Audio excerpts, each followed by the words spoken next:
nouveau numéro du blog vidéo. Patrick Binder, bonjour. Bonjour. On parle beaucoup actuellement de la signature des maires pour les élections présidentielles de 2007. Pouvez-vous nous dire quelle est la situation en Alsace ?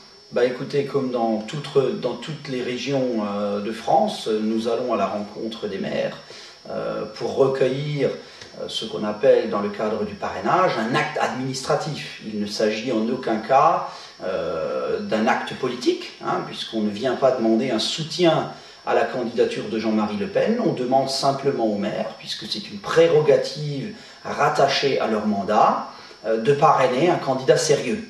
Alors effectivement, Jean-Marie Le Pen, personne ne pourra dire le contraire, est véritablement le candidat sérieux, puisqu'aux 3 dernières échéances électorales, il l'a dépassé systématiquement plus de 15%.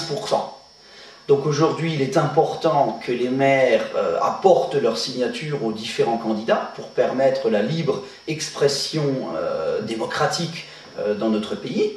Et il faut quand même rappeler que, par exemple, nous les élus, lors des sénatoriales, nous étions obligés d'aller voter.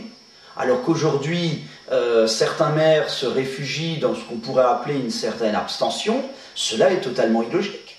Tout le monde parle de l'abstention de l'électorat, et les maires qui ne signent pas montrent donc un mauvais exemple. Donc moi je crois qu'il est important de rappeler aux maires leur mission, et nous appelons, nous, tous nos amis, sympathisants et autres, s'ils connaissent des maires, allez leur poser la question. Je crois que nous sommes aujourd'hui en démocratie, cette démocratie doit s'exprimer, et il serait d'ailleurs assez incompréhensible que Jean-Marie Le Pen ne réunisse pas ses 500 signatures sur les 36 000 maires en rajoutant les conseillers régionaux, généraux et autres élus. Alors justement, Adrien Zeller, le 10 novembre dernier, a appelé les maires à ne pas signer en faveur de Jean-Marie Le Pen, surtout en Alsace, en rappelant aux maires à leurs responsabilités. Quelle est votre réaction sur cette prise de position d'Adrien Zeller ? Écoutez, je crois qu'Adrien Zeller est un fanfaron. Je crois qu'il se prend pour le gouverneur, comme je l'ai déjà souvent nommé, le gouverneur de la région Alsace. Malheureusement, il est en perte de vitesse. Il a échoué en matière de chômage, entre autres, en matière économique. Et il essaye donc de se rattraper, de se rendre intéressant. C'est vrai que les hommes politiques, lorsqu'ils essayent de se rendre intéressants, c'est de monter dans la lutte contre le Front National. Elle est quand même assez étonnant. C'est le seul président de région UMP, et il est le seul à appeler à ne pas signer, comme si cela relevait de son rôle.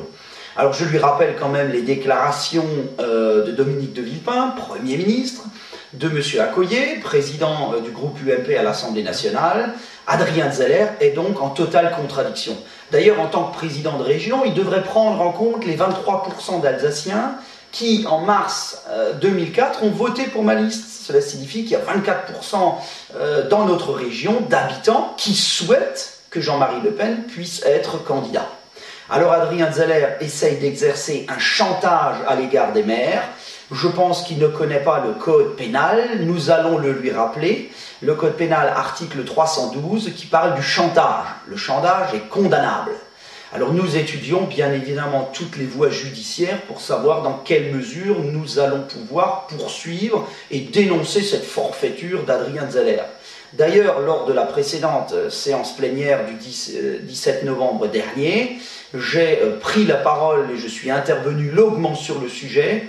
On a pu d'ailleurs noter le peu de démocratie de la part des élus UMP ou PS, puisque lors des 10 minutes de mon intervention, ils ont tout fait pour m'empêcher de prendre la parole. Alors moi je crois qu'il faut rendre maintenant la parole aux Alsaciens, et il est grand temps que les maires aussi se réveillent un peu, et aient ce courage, il faut un certain courage aujourd'hui, d'apposer une signature et de remplir leurs fonctions, puisque cela fait partie de leurs fonctions de premier magistrat.